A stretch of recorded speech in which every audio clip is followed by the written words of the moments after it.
Welcome to the Ex Terra Podcast.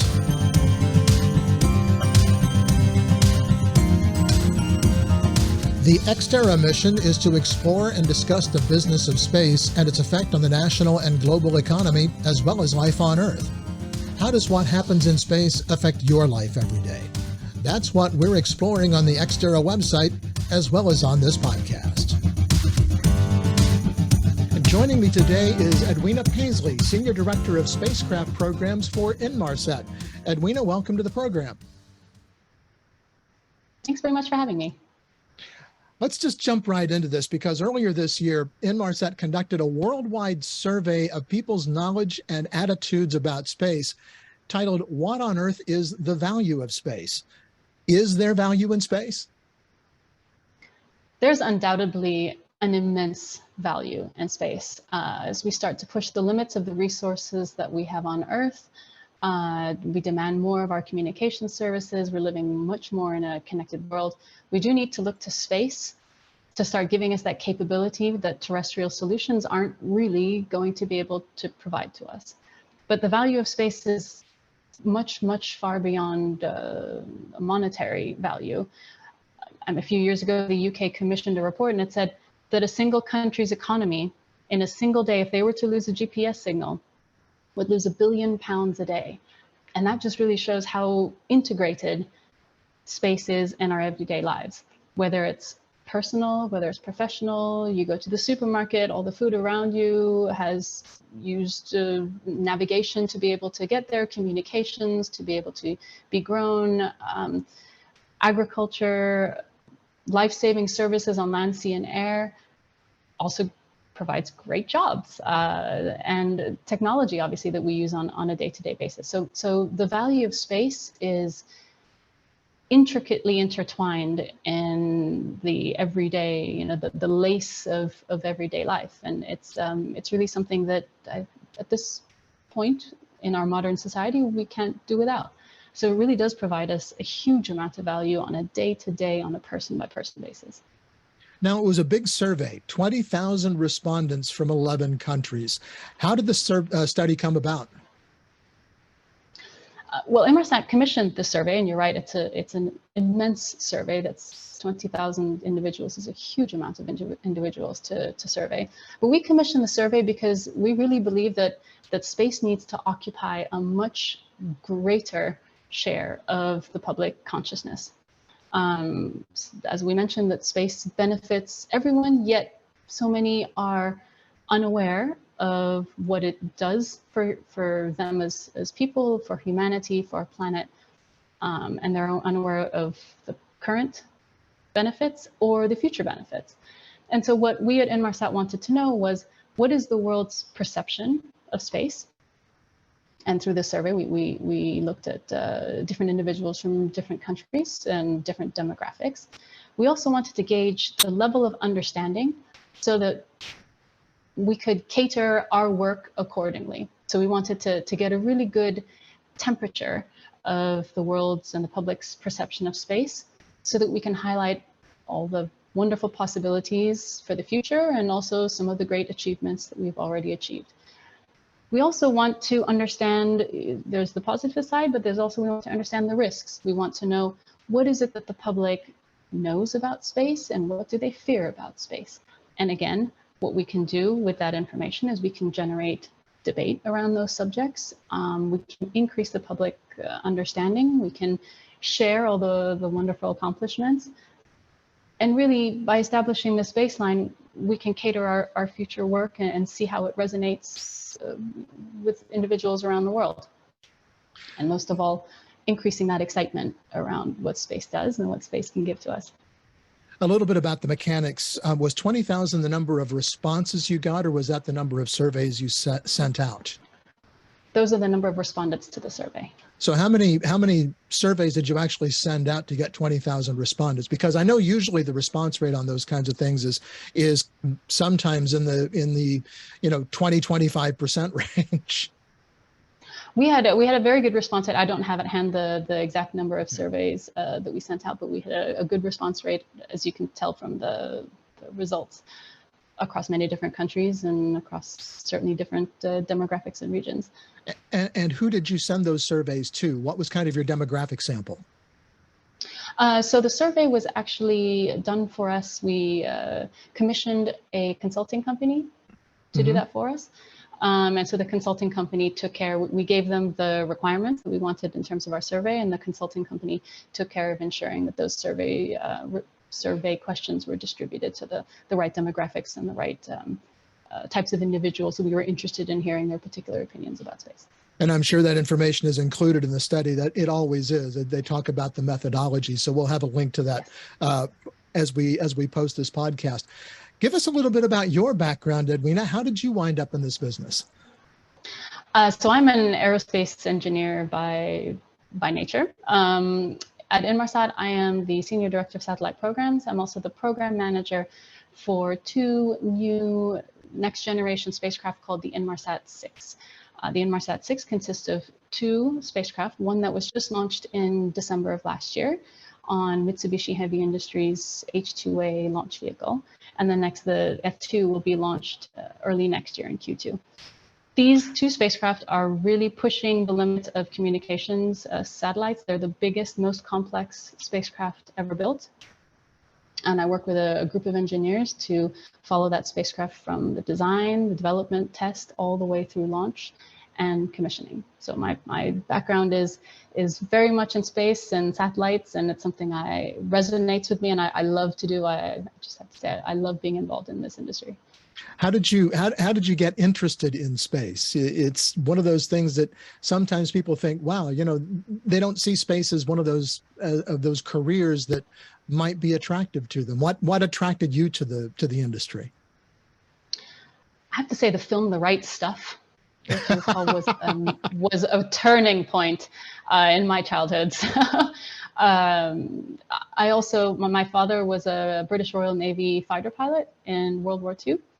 And obviously that's not space, but that's certainly pushing the limits of you know, what one can do. And it was just an area that was very attractive to me in terms of a nice, you know, big challenge, something that was exciting, something that was very fulfilling. And I can tell you, I get that sense of fulfillment, not just every single time we launch a spacecraft or when we have a big milestone, but it's so rewarding on a daily basis to be involved with brilliant people working on really hard projects and seeing magnificent accomplishments like our recent launch, which was working with actual for us in our company. Working with actual touching rocket rockets and hardware and space hardware that's going into space. I tell you, nothing beats that. Has space become too normal, Edwina? How did the different ages and countries, et cetera, view space? I think space, rather than saying space is too normal, I would say that space is the new normal. It's so integrated in our daily lives and in ways that we really don't realize, or sometimes we take for granted. So in terms of how it's being viewed across different ages and different countries, there is a very varied response, but it's roughly the same spectrum. So the understanding in terms of the breadth of space and what we have accomplished in the past and what we could do in the future can certainly use some work. And this survey highlights, in fact, say a low understanding of space and opportunity to gain some ground in terms of the public understanding. I'll give a couple of examples. 21% of people associate space with aliens, 14% with science fiction, and 10% with Star Wars, versus only 8% for communications and connectivity and 3% for broadcasting and television. Those are quite significant numbers, and it also shows that our understanding of space as a global population is often driven not necessarily by reality, but by, say, popular media or science fiction. And this was a really interesting data point for us. Again, it gives us something we can work with. In terms of different countries, so we've talked about how different ages and demographics view space.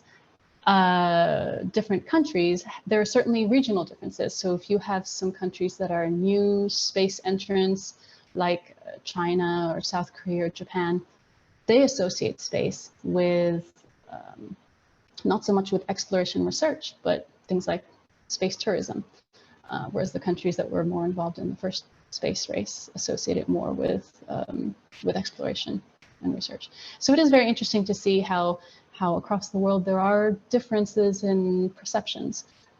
Not good, not bad, not one way or the other, but just these slight, say, differences in people's perceptions and understandings of space, which gives us an excellent platform with which to cater our messaging as an industry to the public. In your view, is that in part because the industry has moved really too fast for the public to keep up with what's going on in space? I think the audience has changed as well. So recent innovations are not met with that same sense of wonder that previous generations may have accepted or may have seen. Space doesn't occupy the headlines like it used to. Maybe it's in one headline when something magnificent happens, but it's certainly not continuously in the news as it was 50, 60 years ago. And dare I say, launch successes are almost commonplace. They don't make the headlines anymore. So the industry has moved very, very quickly, and public perception has to increase and catch up with where we are in the industry. There are 69% of people surveyed had heard about SpaceX, but only 25% knew what they did. Wow. And almost everyone in the survey, again, 20,000 people across many countries, had heard about NASA, but only 25% knew what they actually did. So it's just a very interesting, a very interesting gauge of what people hear in popular media and how they're able to connect that to reality. I'll date myself when you talk about, how space has captured people's attention, because I was 10 years old when Neil Armstrong landed on the moon and took those first steps. And I was among the millions and millions of people who watched that on television, and that just doesn't happen anymore.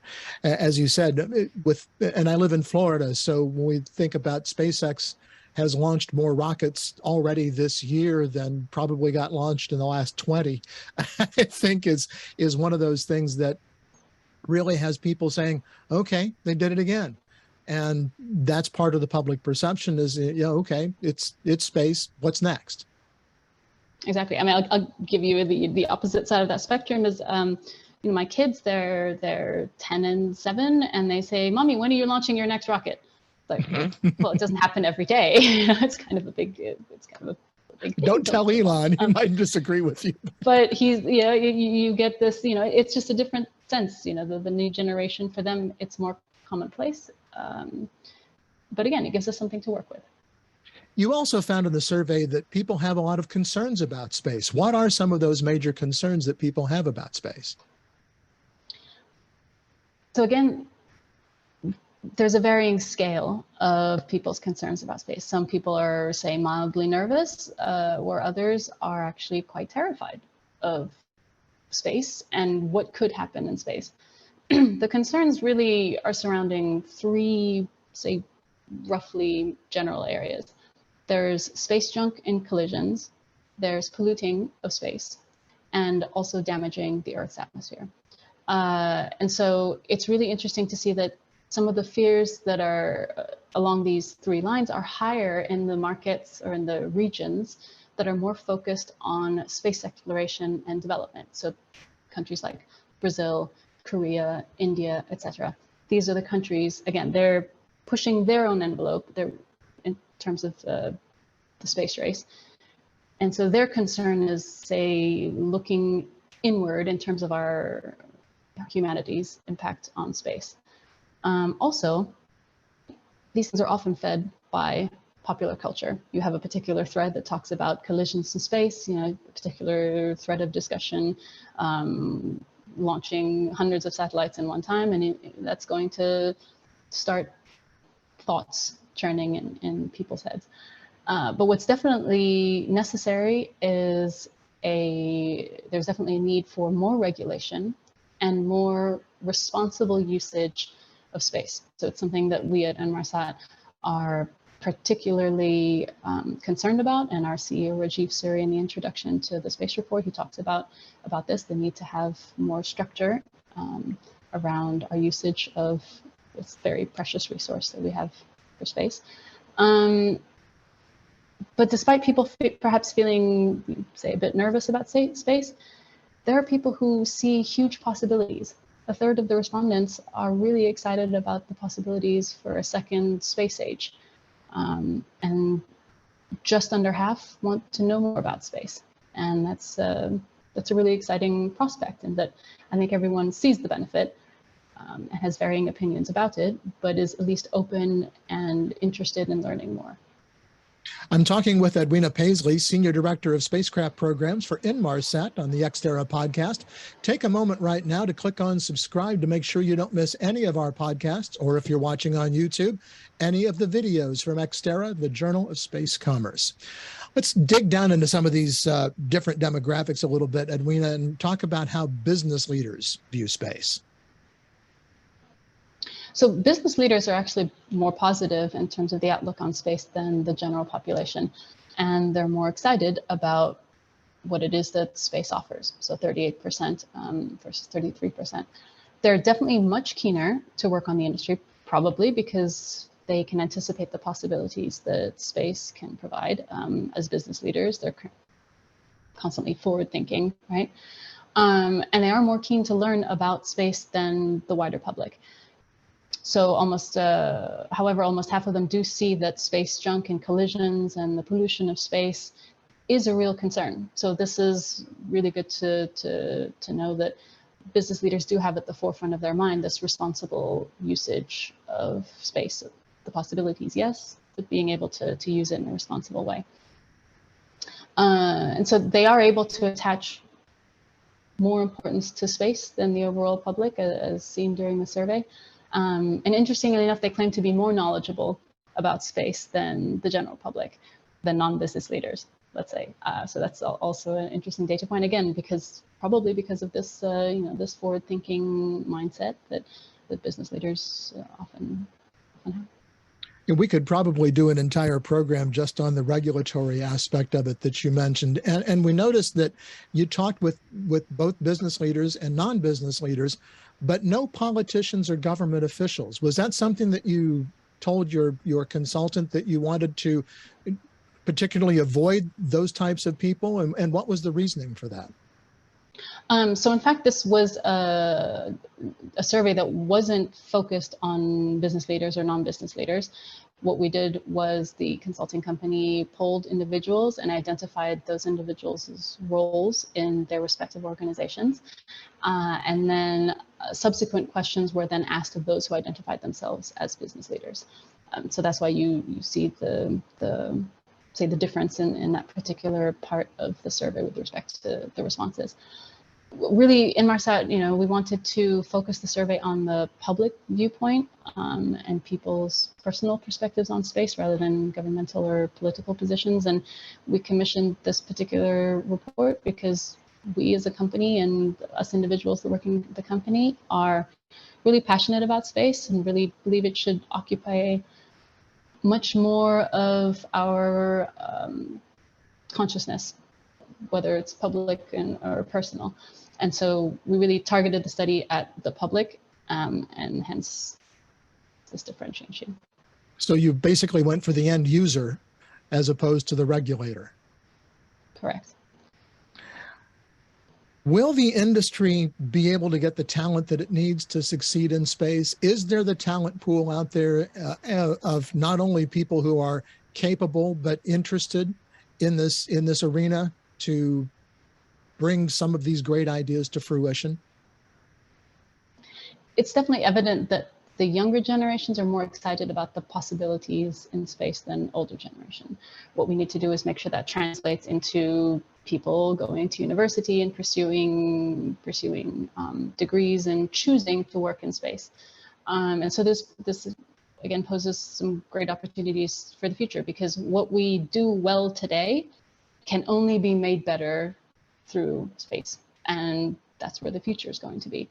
So 13%, again, of the entire population surveyed, 13% were interested in working in the space sector. And the biggest group was 25 to 34-year-olds, followed by 18 to 24. So this really does show that there is a desire. Perhaps people don't know how to get into space. Perhaps people think maybe it's too difficult. I don't know why anyone would hold back from working in this particular sector, because it is, again, it's brilliant, it's rewarding, it's good fun. And there's nothing quite like working at the forefront of satellites in space and getting to touch space hardware and seeing rockets. It's just, it's really a wonderful place to build a career and to grow as an individual and to grow as an industry. So anyone who's listening who even has the slightest thought of going into space, I highly, highly encourage to pursue that. When we talk to the space tourism people and we talk about careers in space, they always mention that it's not always the rocket scientists, that as we grow this industry and there are hotels in space, that is space tourism, there are those kinds of things, that there's going to be a lot of people that are going to need to work in space who aren't necessarily rocket scientists. Do you find that that's something that people might be interested in, or was the survey in any way focused on that? We didn't focus specifically on the question that you're asking, is the technical side versus non-technical paths into space. But I do certainly agree that the possibilities of working in space are absolutely not limited to just being rocket science. Our company is 100% space, and I'll tell you that the technical portion, which goes into building a spacecraft, is actually a very, very small part of that. There are hundreds of people who are non-technical, but who occupy extremely important positions in order to help us be successful in space, ranging from legal, procurement, regulatory.